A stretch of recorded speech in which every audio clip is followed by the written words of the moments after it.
नमस्कार दोस्तों, स्वागत है आपका हमारे YouTube channel study with Vivek Kumar में। आज हम नदी तंत्र में प्रायद्वीपीय नदियां पढ़ेंगे।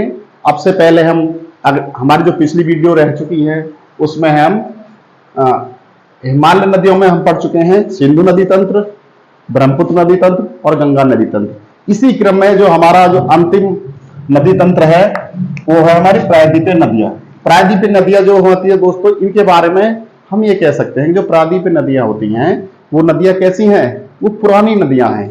जैसे कि हिमालय नदी तंत्र से जो निकली हैं, सिंधु नदी तंत्र है या हिंदू नदी तंत्र है, साथ के साथ दूसरा नदी तंत्र क्या हिमालय से जो निकली है वो है हमारा ब्रह्मपुत्र है या गंगा। ये हमारी कैसा नया नदी तंत्र है, यानी कि इनकी अपेक्षाकृत जो हमारी प्रायद्वीपीय नदियां हैं वो पुरानी नदियां हैं। साथ ही साथ ये अनुवर्ती नदियां हैं। कैसी हैं?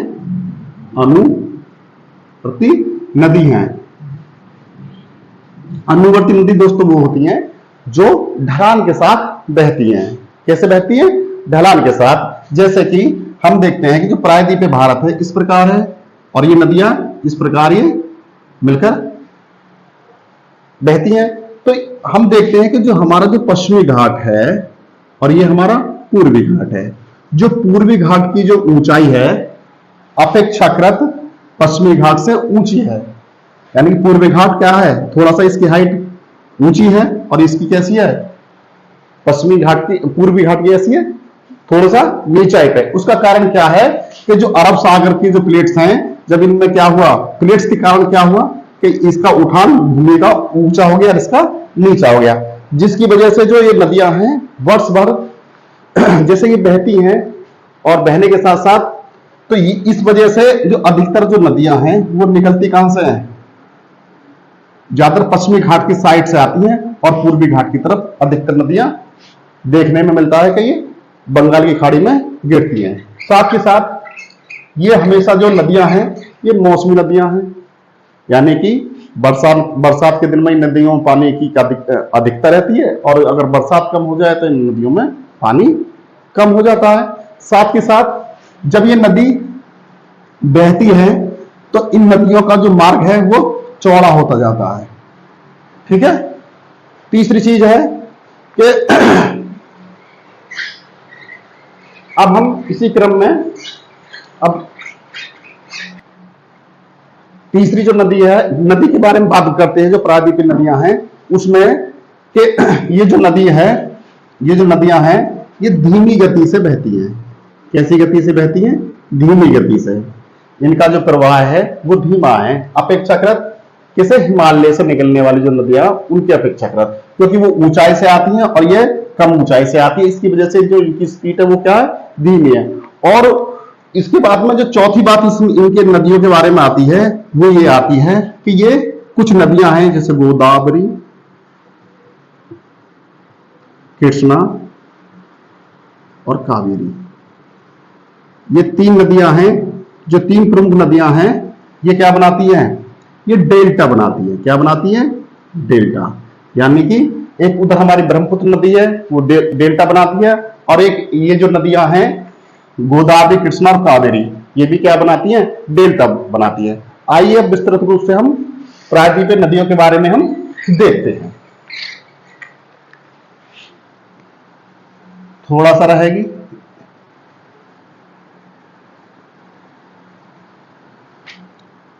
थोड़ा सा चित्र हो सकता है। इसके बाद में पहली जो हम पढ़ते हैं, एक पढ़ते हैं स्वर्ण रेखा। स्वर्ण रेखा है, स्वर्ण रेखा नदी के बारे में हम थोड़ा सा जान लेते हैं प्रायद्वीपीय नदियों से पहले, क्योंकि ये इसमें इसके बारे में जानना हमारा अहम है। स्वर्ण रेखा जो नदी है वो हमारी छोटा नागपुर पठार से निकली है। कहां से निकली है? छोटा नागपुर के पठार से निकली है। इसके बारे में दो चार फैक्ट है। छोटा नागपुर के पठार से निकलती है स्वर्ण रेखा। हम एक एक नदी को यहां पर इधर की साइड हम देखते रहेंगे। स्वर्ण रेखा जो नदी है, छोटा उद्गम कहां से हुआ है? छोटा नागपुर के पठार से। छोटा नागपुर, ठीक है, छत्तीसगढ़।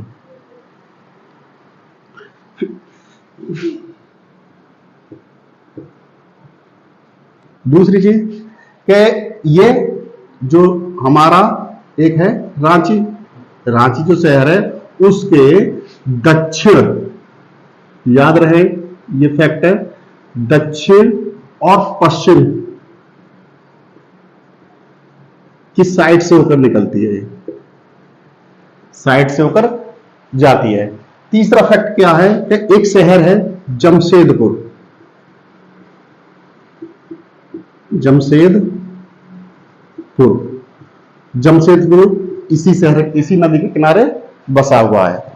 और इस नदी की अगर मैं लंबाई की बात करूं तो इस नदी की लंबाई है 400 किलोमीटर। और अंत में जो ये अपना समाप्त होती है वो ये अंत में जो समाप्त होती है ये होती है बालासोर के निकट, बालासोर। अभी जल्दी में बालासोर के निकट बंगाल की खाड़ी में। अभी बालासोर में ही रेल दुर्घटना हुई, ठीक है, वहीं पर ये उसके निकट जाकर ये बंगाल की खाड़ी में जाके समाप्त हो जाती है, ठीक है। अगली नदी है हमारी ब्राह्मणी नदी।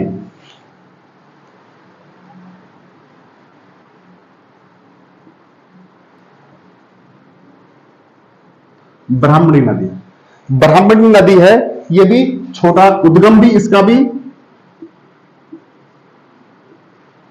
उद्गम भी इसका भी छोटा नागपुर के पहाड़ से हुआ है, छोटा नागपुर की पहाड़ियों से हुआ है, ठीक है। अब जो इसके बारे में फैक्ट हमेशा याद रखेंगे कि जो ब्राह्मणी जो नदी है ये दो नदियों के संगम से मिलकर बनी है। तो सबसे पहले ये ब्राह्मणी नदी ना होती है, क्या होती है कि दो नदियों की धारा आती है और वो राउरकेला पे आकर क्या होती है, मिलती है, उनका संगम होता है, फिर वहां से आगे ये ब्राह्मणी नदी होती है। जैसे कि एक साइड से तो आगे शंख नदी, दूसरी साइड से आगे कोयल नदी, ठीक है। और दोनों नदी राउरकेला पर आकर,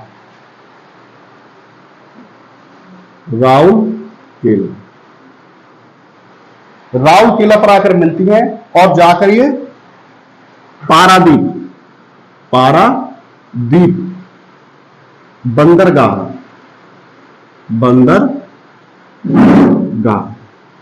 पारादीप बंदरगाह इसके ऊपरी साइड से, ऊपरी तरफ से जाकर ये कहां पर मिलती है, बंगाल की खाड़ी में आकर जाकर क्या होती है, गिर जाती है। बंगाल की खाड़ी में क्या हो जाती है, गिर जाती है।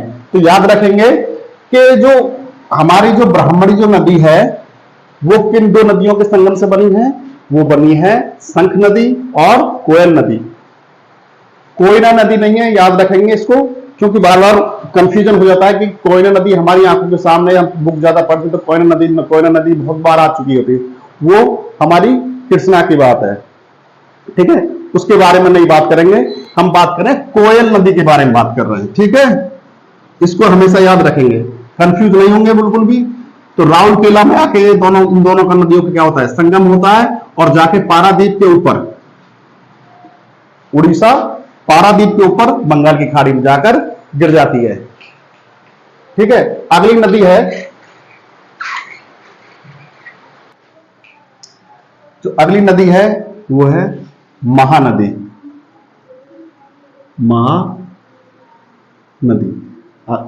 जो हम प्रादेशिक नदियों में पहली जो नदी मैक्सिमम मानते हैं, महानदी को ही मानते हैं। महानदी जो है इसका उद्गम हमेशा हम याद रखेंगे, उद्गम जो हुआ है दंडा कारण, ठीक है, दंड कारण्य भी कहते हैं कहीं कहीं, दंडा कारण पठार रायपुर से हुआ है, ठीक है, रायपुर में इसका उद्गम हुआ है। जो ये नदी है, इस नदी में महानदी में कई क्वेश्चन बन सकते हैं।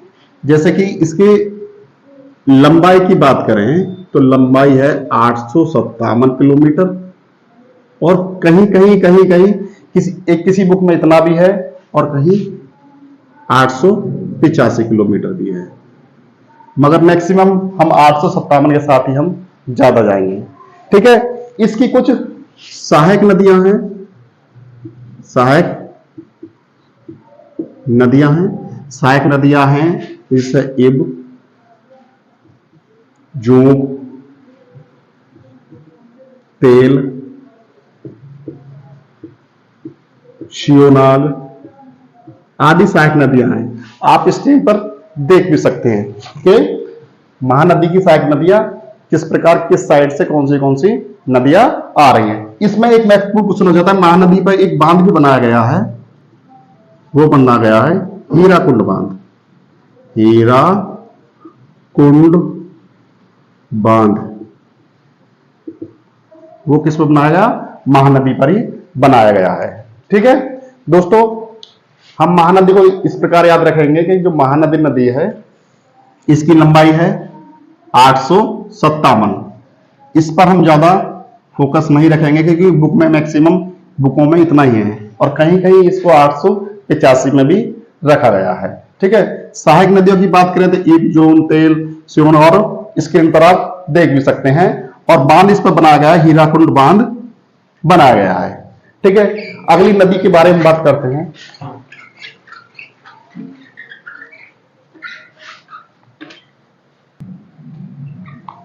दोस्तों अगली नदी है हमारी गोदावरी नदी।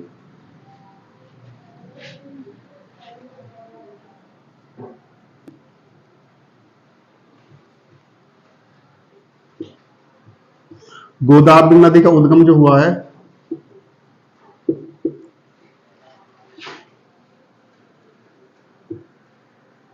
त्र्यंबकेश्वर,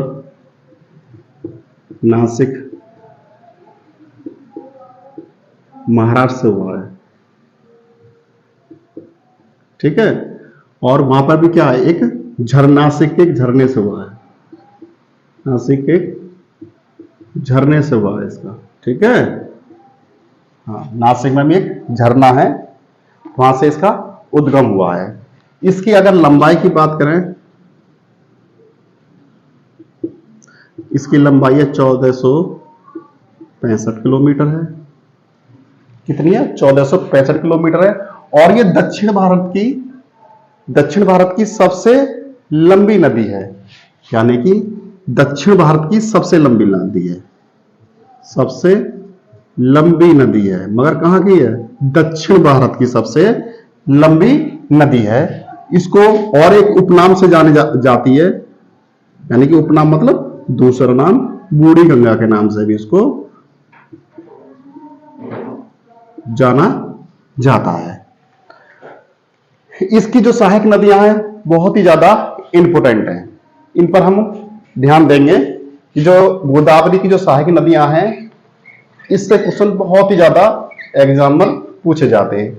जो गोदावरी की सहायक नदियां हैं पूर्णा,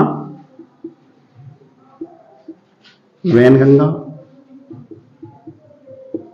वर्धा, पैनगंगा, प्राणहिता,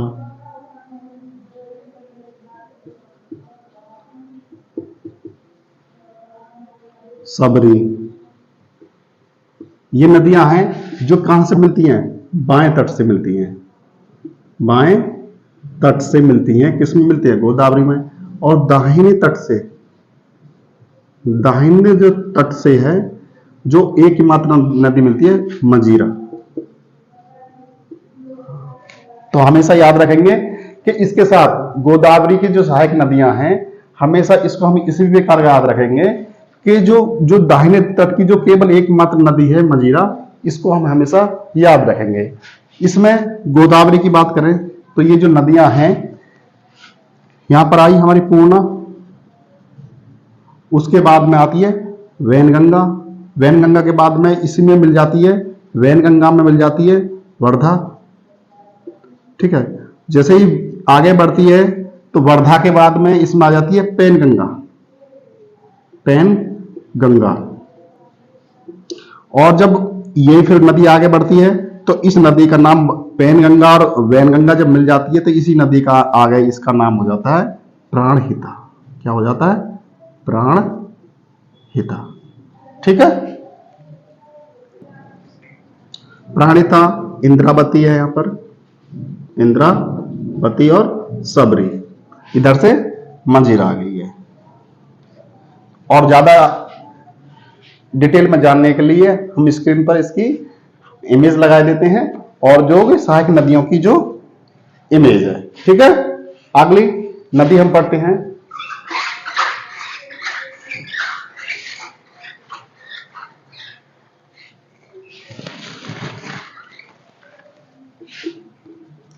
कृष्णा नदी।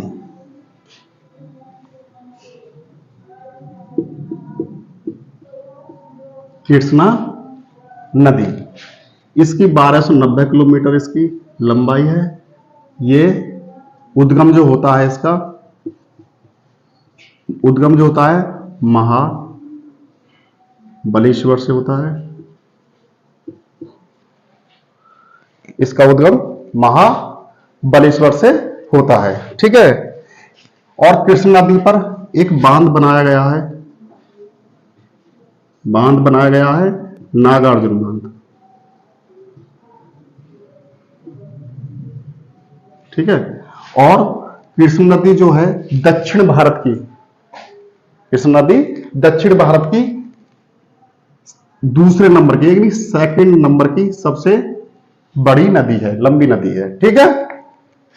आगे इसकी हम बात करें। अगर वीडियो दोस्तों अच्छा लगे लाइक और शेयर करें और ज्यादा से ज्यादा इसको हमें कमेंट्स दें।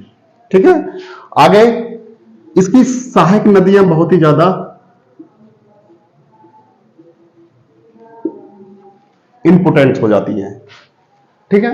सहायक नदियां क्या है कि जैसे कि ये हमारी निकली है तो यहां से एक सहायक नदियों में सबसे पहले इधर की साइड में कोयना, घाट प्रभा,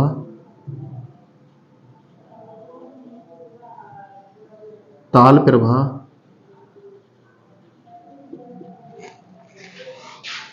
इधर की साइड में तुंग और भद्रा, ये दो अलग धारा है। तुंग भद्रा धारा मिलकर तुंग भद्रा नदी बन जाती है। ठीक है। इधर से एक नदी आती है भीमा और एक मूसी नदी।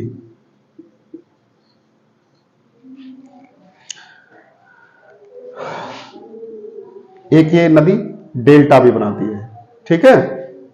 उसके बारे में बात करते हैं। पहले इस नदी के बारे में हम सहायक नदियों के बारे में डिटेल में जो क्वेश्चंस हैं जो एग्जाम में बहुत ही ज्यादा अपने आप में बहुत ही ज्यादा इंपोर्टेंट्स है।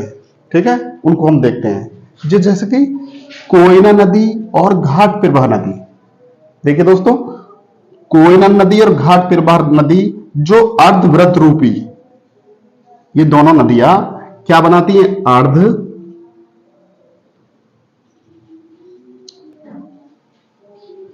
अर्धवृक्ष रूप। कोयना और घाट प्रवाह जो नदियां हैं ये मिलने से पहले, इस नदी में मिलने से पहले, कृष्णा नदी में मिलने से पहले तो ये अर्ध वृक्ष रूपी प्रतिरूप बनाती हैं, प्रतिरूप बनाती हैं। इसको याद रखेंगे। ठीक है। कि अर्धवृक्ष रूपी प्रतिरूप कृष्ण नदी पर कौन सी दो नदियां बनाती हैं? तो कोयना नदी और घाट प्रभा नदी है। ठीक है। और भीमा नदी इधर की साइड से मिल रही है, इसमें ये उत्तर की साइड से आ रही है इसमें। ठीक है। और कोयना नदी ये किधर की साइड से मिल रही है? इसमें ये दक्षिण की साइड से आ रही है। ठीक है। और जो कोयना नदी है, इससे क्वेश्चन बार बार आता है कि जो महाराष्ट्र की जो जीवन रेखा है, जो महाराष्ट्र की जो जीवन रेखा है वो कौन सी नदी है? कोयना नदी ही है। साथ ही साथ जो मूसी नदी है इसके किनारे एक शहर बसा हुआ है जिसका नाम है हैदराबाद। हैदराबाद, ठीक है दोस्तों। और जैसे कि हैदराबाद के पास में ही एक जगह है विजयवाड़ा। विजयवाड़ा कौन सी जगह है? विजयवाड़ा। विजयवाड़ा में कृष्णा नदी क्या बनाती है? डेल्टा बनाती है। क्या बनाती है? डेल्टा। और विजयवाड़ा में भी श्रीशैलम की पहाड़ियों में, कहां पर बनाती है? श्रीशैलम, यानी कि विजयवाड़ा में श्रीशैलम की पहाड़ियों में एक डेल्टा बनाती है। और वो डेल्टा भी एक विशेष प्रकार का बनाती है। वो डेल्टा बनाती है जैसे कि हमारी जो ब्रह्मपुत्र नदी सुंदरबन डेल्टा बनाती है, ऐसे ही जो ये नदी है कृष्ण नदी है, ये डेल्टा बनाती है। वो बनाती है वार्ड। कौन सा बनाती है? वार्ड्स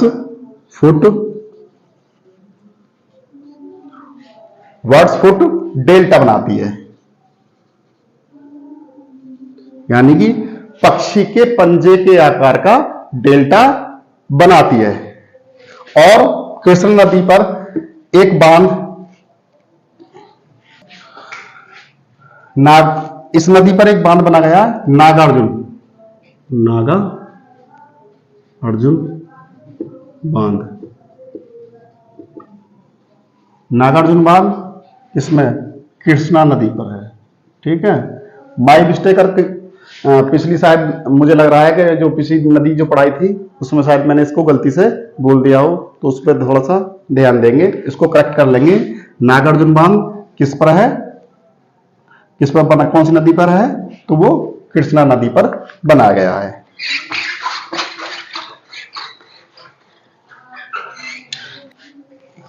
अगली जो प्रायद्वीपीय नदियां है लास्ट और अंतिम, वो है कावेरी।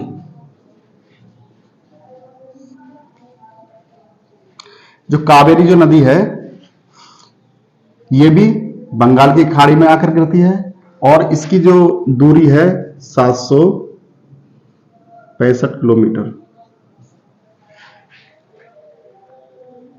765 किलोमीटर। और जो इसका उद्गम होता है ब्रह्मगिरी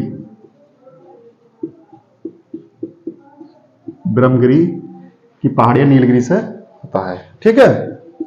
यह दक्षिण भारत की पवित्र गंगा के नाम से भी जानी जाती है, पवित्र नदी के नाम से भी जाती है। यानी दक्षिण भारत की गंगा की बात करें तो हमारा कृष्णा हो जाता है, अगर पवित्र गंगा की बात करते हैं तो हमारी कावेरी नदी हो जाती है, ठीक है। इसमें एक बांध भी बनाया गया है, याद रखेंगे, बांधों में कंफ्यूज नहीं हुए, ठीक है। जैसे कि कावेरी है, कावेरी पर कृष्णा बांध बनाया गया है, ठीक है, कृष्णा बांध। कंफ्यूज नहीं होंगे, कावेरी है तो इस पर कावेरी बांध बनाया गया, इस तरह से हम कंफ्यूज नहीं होंगे। इस पर क्या बनाया? कृष्णा बांध। और साथ के साथ हम याद रखेंगे कि जो कावेरी नदी है वो सदाबहार नदी है। कैसी नदी है? सदाबहार नदी है। क्यों नदी है सदाबहार? क्योंकि इसमें हमेशा ही जल की कमी नहीं रहती है, जल की कमी नहीं रहती है। और याद रखेंगे, इससे बहुत ही ज्यादा क्वेश्चन जो पूछा जाता है वो ये पूछा जाता है, जब नदी बहती है तो पानी इसमें है, साथ ही साथ में इसमें दो द्वीप बनाए गए हैं, नदीय द्वीप हैं। द्वीप क्या होते हैं कि नदी है, यहां पर कुछ जमीन का भाग है,